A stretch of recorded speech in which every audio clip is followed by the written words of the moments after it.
25শে March 2004 শান্তিনিকেতনের এক সকালে ঘুম ভেঙে বাঙালি জানতে পারল বিশ্ব রূপকার রবীন্দ্রনাথের নোবেল পদকটি আর নেই। চুরি হয়ে গেছে বাঙালির গর্ব। কিন্তু আজ 20 বছর পার হয়ে গেলেও কেন হদিশ মিলল না সেই চুরির? শান্তিনিকেতনের উত্তরায়ণ মিউজিয়ামের কড়া নিরাপত্তা ভেঙে রাতের অন্ধকারে চুরি হয়েছিল শুধু নোবেল পদক নয়, সাথে কবির ব্যবহৃত সোনার ঘড়ি, চুড়ি এবং বহু অমূল্য সামগ্রী। এই খবর দাবানলের মতো ছড়িয়ে পড়তেই তোলপাড় শুরু হয় গোটা দেশে।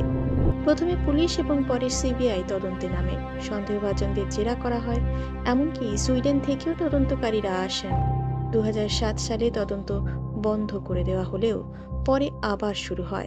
অনেকেই দাবি করেন আন্তর্জাতিক কোনো বড় চক্র এর পেছনে ছিল এবং পদকটি গলিয়ে সোনা হিসেবে পাচার করে দেওয়া হয়েছে।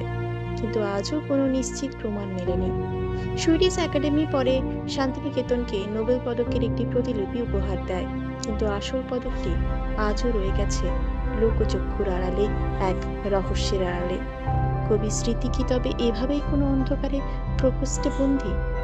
ইতিহাসের এমন আরো রোমাঞ্চকর এবং রহস্যময় ঘটনা জানতে আমাদের চ্যানেল বাংলা এই সাহিত্যের গল্পটা তোমার গল্প কেমন লাগলো এখনই সাবস্ক্রাইব করুন।